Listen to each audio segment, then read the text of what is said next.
Welcome to this third part of the video series where we have been studying about the prokaryotic DNA replication. तो आज वाली video में हम बात करेंगे इलोंगेशन की, क्योंकि पिछले वाली वीडियो में हमने बात की थी रिगार्डिंग द इनिशिएशन। क्योंकि हमारे पास इसके 3 स्टेप्स होते हैं, एक इनिशिएशन है और एक का इलोंगेशन है, और थर्ड स्टेप जो कि नेक्स्ट वीडियोज़ में हम डिस्कस करेंगे वो है टर्मिनेशन। तो इसमें सबसे पहले हमने कल डिस्कस किया था इनिशिएशन, जिसमें हमारे पास 2 चीज़ें आ गई थी, एक है प्राइमोसोम और एक है रेप्लिकेशन फोर्क। तो प्राइमोसोम में जो डिफरेंट एंजाइम्स थे प्रीवियस वीडियो में मैंने डिस्कस किया था, उसके लिए आप इस तरह करें कि प्रीवियस वीडियो को वॉच करें, और साथ में एक रेप्लिकेशन फोर्क भी हमने बनाया था। तो आज रेप्लिकेशन फोर्क, ये जो रेप्लिकेशन फोर्क वाई शेप आप लोगों को नज़र आ रहा है, ये पिछले वाले लेक्चर में हमने डिस्कस किया था। तो आज वाली वीडियो में हम क्या करेंगे, लेक्चर में इसी को कंटिन्यू रखेंगे, इसी को आगे लेके जाएंगे। तो ये मेरे पास है replication fork, this is the first step replication fork. इसी के ऊपर हमने कौन सी चीज़ें अप्लाई करनी है, अब इलोंगेशन अप्लाई करनी है, क्योंकि फर्स्ट वाली वीडियो में हमने इनिशिएशन डिस्कस की थी। तो इसमें सबसे पहले कौन सी चीज़ हो जाती है, सबसे पहले इसमें प्राइमर्स अटैच हो जाते हैं।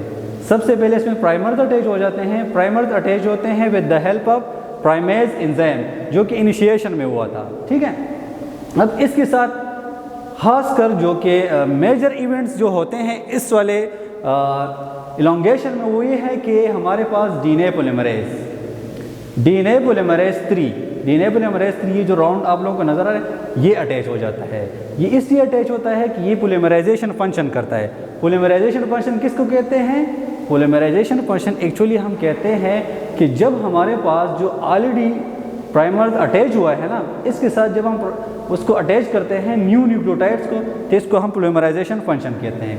अच्छा, ये डीएनए पोलीमरेज 3 हमारे पास अकेले जो है ना इस प्रोसेस को नहीं चला सकता। इसके लिए हमारे पास इस तरह का एक प्राइमर लाजमी होता है, क्योंकि प्राइमर का एंड क्या होता है, 3 होता है, स्टार्ट क्या होता है, 5 होता है, और 3 प्राइम एंड पे हमारे पास OH ग्रुप होता है। और ये इसमें ये खासियत होती है डीएनए पोलीमरेज 3 में कि इसके लिए OH यानी 3 प्राइम एंड लाजमी होता है, तब ये स्टार्ट लेता है। सो दैट्स वाई इधर मैंने ये लगाया हुआ है। ठीक है, जैसे जैसे ये आगे जाएगा तो वैसे वैसे ये हमारे पास ये जो SSB प्रोटीन है जिसने इस फोर्क को स्टेबिलिटी दी हुई है, ये स्प्लिट आउट होता जाएगा, यानी इस प्रोसेस से ये निकल जाएगा। तो इस स्टेप में कौन सी चीज़ अटैच हो गई, डीएनए पोलीमरेज 3, और ऑलरेडी SSB है, और साथ में हेलिकेज एंजाइम भी है, और साथ में टोपोइसोमेरेज भी है। तो इस वाले स्टेप में 3 चीज़ें आ गई, एक डीएनए पोलीमरेज 3, दूसरा टोपोइसोमेरेज 2 जिसको हम डीएनए गायरेज एंजाइम भी कहते हैं, और तीसरा जो मोस्ट इंपॉर्टेंट है वो है हेलिकेज, यानी जिसको हम डीएनए बी भी कहते हैं। तो ये 3 एंजाइम हमारे पास इसमें वर्क करेंगे इलोंगेशन में। अब किस तरह ये वर्क करेंगे, सबसे पहले तो ये अपना काम स्टार्ट कर लेंगे डीएनए पोलीमरेज 3। जैसे जैसे ये नीचे जाएगा तो ये जो हमारे पास SSB प्रोटीन है ये स्प्लिट आउट होता जाएगा। ठीक है, जिस तरह इस वाले स्टेप में आप लोग देख ले, तो ये SSB प्रोटीन रिमूव हुए हैं, SSB प्रोटीन इससे भी रिमूव हुए हैं, तो इसमें भी इस तरह की इलोंगेशन होगी और इसमें इस तरह की इलोंगेशन होगी। अच्छा, इन तीनों बातों के अलावा एक और बात नोट करें कि हमारे पास जब भी पोलीमराइजेशन होगी, इलोंगेशन होगी, वो किस तरह होगी, 5 to 3 प्राइम होगी, क्योंकि ऑलरेडी हमारे पास ये जो स्ट्रैंड है ऊपर वाला ये इस तरफ 5-3 है, और जो न्यू स्ट्रैंड बनेगा with the help of that previous template strand, ये 5 to 3 इस डायरेक्शन पे बनेगा। तो इसको हम क्या कहते हैं, इसको हम पोलीमराइजेशन कहते हैं, जो कि डीएनए पोलीमरेज 3 करवाता है। अब नेक्स्ट हेलिकेज का क्या फंक्शन है, हेलिकेज हमारे पास इस हाइड्रोजन बॉन्ड्स को तोड़ता है आगे, लेकिन ज़ाहिर बात है किसी भी डबल रस्सी को भी आप लोग ले लें और एक दूसरे के ऊपर रैप करें, तो जब आप रस्सी को खोलेंगे तो पीछे की तरफ उसमें कॉइलिंग हो जाती है, इसमें कॉइलिंग हो जाती है। तो उस कॉइलिंग को रिमूव करने के लिए इस वाले डीएनए में हमारे पास कौन सी चीज़ मौजूद है, टोपोइसोमेरेज 2। तो टोपोइसोमेरेज 2 क्या करता है, जो सुपर कॉइलिंग हो जाती है ना टेंशन, उसको रिड्यूस कराता है, उसको ख़त्म कराता है। वो किस तरह कराता है, इधर मैंने लिखा हुआ है, लेट्स सपोज ये डीएनए है और इसको मैं इस तरह ओपन कर रहा हूँ, तो ज़ाहिर बात है मैं थोड़ा बहुत ड्रा कर लेता हूँ आप लोगों को के लिए। लेट्स सपोज ये हमारे पास डीएनए है, ये ठीक है, इसको मैं इस तरह ओपन करता हूँ, तो पीछे की तरफ इस तरह ये सुपर कॉइलिंग हो जाएगी, ठीक है। तो ज़ाहिर बात है इस सुपर कॉइलिंग की वजह से ये और ओपन नहीं होगा। जब और ऊपर नहीं होगा तो ये हमारे लिए क्या है, मसला है। तो इसके लिए हम क्या करेंगे, ये टोपोइसोमरेज 2 क्या करता है, इसी को तोड़ लेता है बीच में से। जिस तरह ये मैंने ड्रॉ किया हुआ है, ये इसको जब तोड़ लेता है तो ये रिलैक्स हो जाता है। जब रिलैक्स हो जाता है तो इस वाले हेलिकेज एंजाइम को टाइम मिल जाता है और ये आगे से अनवाइंडिंग शुरू कर देता है।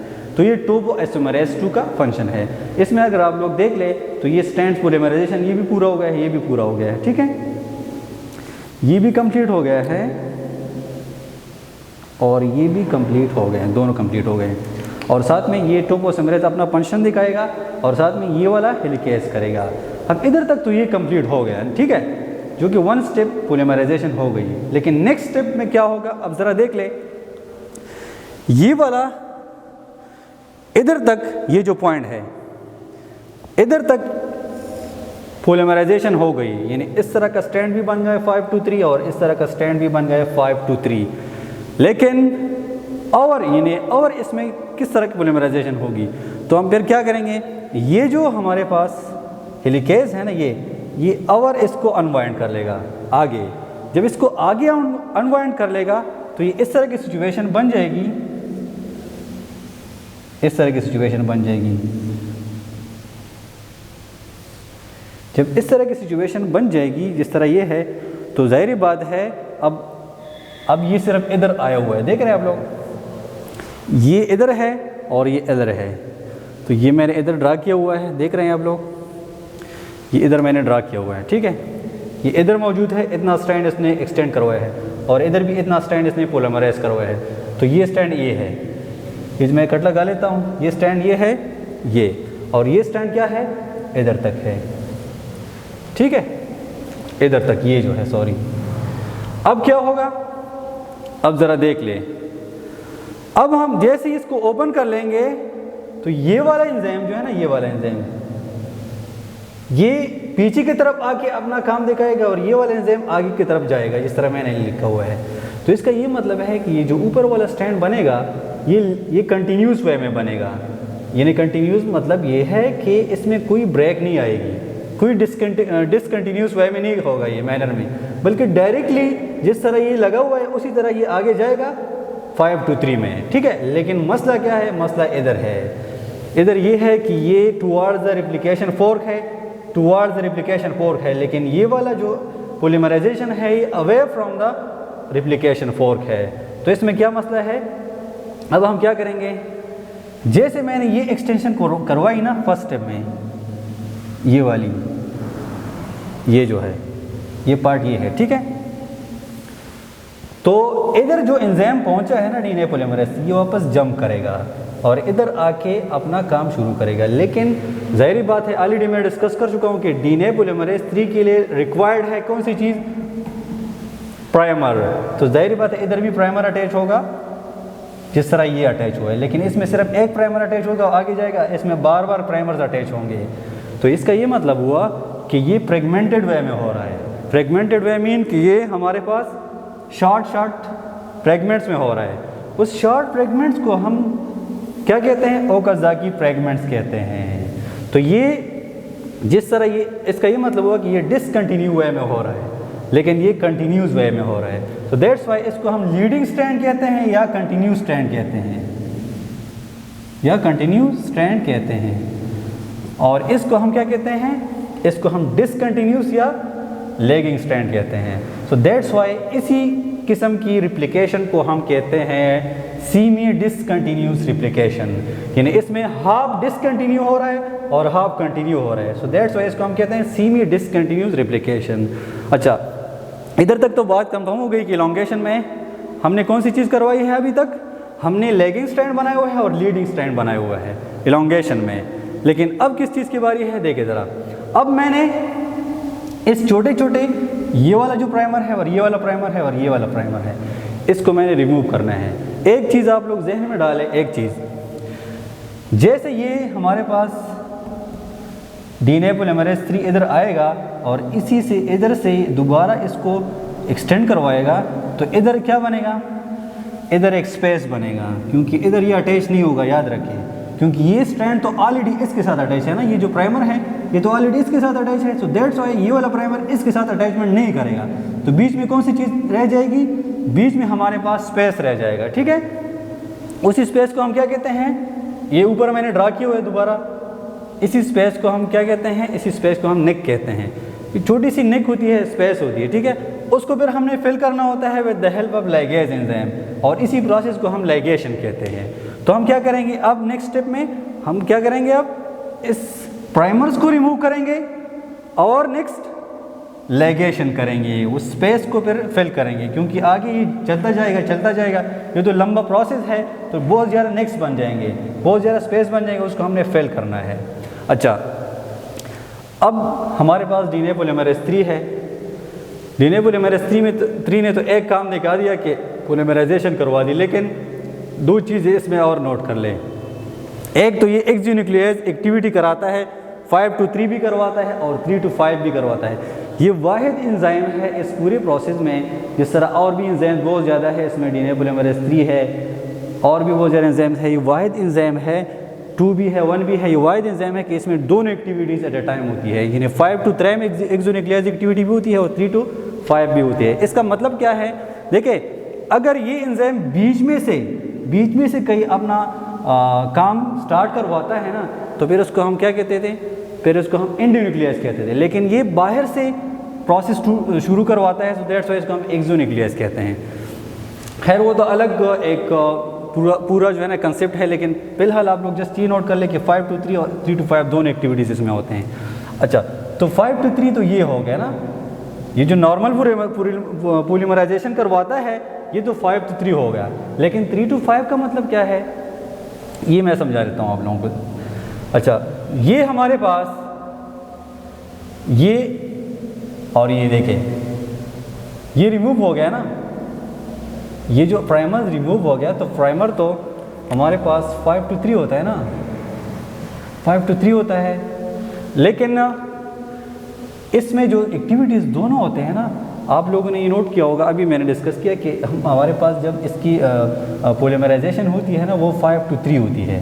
तो जैसे जैसे ये एंजाइम नीचे आएगा, ये इस तरह स्टेप बाय स्टेप, तो ये जो 5 to 3 है, तो सेकंड स्टेप याद रख ले, न्यू स्ट्रैंड तो बन गया ना, new strand formation, new strand बन गया। अब ये एंजाइम वापस जाएगा रिवर्स क्यों जाएगा, प्रूफ रीडिंग के लिए। तो ज़ाहिर बात है जब 5 to 3 पे 3 पोजीशन में आगे आया हुआ है, तो 3 to 5 पीछे जाएगा, तो 3 to 5 पीछे इसलिए जाएगा for the purpose of proof reading. So जैसे जैसे ये वापस जाएगा, ये देखें 3 to 5 प्रूफ रीडिंग, तो आगे जैसे ही ये प्राइमर मिलेगा इसको, तो प्राइमर का तो ये N3 है और ये 5 है, सो दैट्स वाई 3 to 5। तो 3 to 5 वे में ये इस प्राइमर को रिमूव कर लेगा, इसी तरह इस स्टैंड में भी 3 to 5 इसको रिमूव कर लेगा। तो जैसे ये इसको रिमूव करता जाएगा, तो साथ साथ फिर जैसे ये लास्ट में इधर तक ये एंजाइम पहुंच जाता है, ये जो एक्टिविटी है ना, इधर तक जब पहुंच जाता है, तो ज़ाहिर बात है ये जगह तो स्पेस रह जाएगी ना, कि अगर ये रिमूव करेंगे हम तो ये जगह स्पेस रह जाएगी, तो फिर वापस 5-3 में ये वापस जोड़ लेता है, इस छोटे से स्पेस को फिर वापस जोड़ लेता है with the help of nucleotides. तो वो किस वे में करेगा, फिर वो 5 to 3 में करेगा। सो 3 to 5 रिमूव करेगा किस चीज़ को, प्राइमर को, और 5 to 3 करेगा दोबारा एडिशन ऑफ न्यूक्लियोटाइड्स, तो इस जगह को फिल करेगा। तो ये सारा कुछ जो है ना सिर्फ और सिर्फ इलोंगेशन है, ठीक है। तो इलोंगेशन ये दोबारा मैं एक मरतबा समराइज़ कर लेता हूँ। पहले हमारे पास फोर्क आ गया है, फोर्क बना था इनिशिएशन स्टेप में, फर्स्ट स्टेप में। फिर हमारे पास कौन सी चीज़ आ गई, फोर्क में 3 एंजाइम्स अटैच हो गए, डीएनए पॉलीमरेज 3, टोपोइमरेज 2, डीएनए या हेलिकेज। इन तीनों ने अपना काम दिखा दिया, और इन तीनों ने अपना अपना काम जो दिखाया है ये मैंने लिखा हुआ है, ऑलरेडी एक्सप्लेन भी किया हुआ है। साथ में हमारे पास 2 स्टैंड्स बन जाते हैं, एक लीडिंग स्टैंड है और एक लैगिंग स्टैंड बन जाता है। फिर लैगिंग स्टैंड में और लीडिंग स्टैंड में जो प्राइमर्स होते हैं, प्राइमर्स को रिमूव किया जाता है विद 3 to 5, और इसको दोबारा फिल किया जाता है विद 5 to 3 मैनर। तो इधर तक ये इलोंगेशन आप लोगों का कंप्लीट है। नेक्स्ट वीडियो में हम बात करेंगे टर्मिनेशन की। तो इंशाल्लाह मिलते हैं नेक्स्ट वीडियो में। सी यू।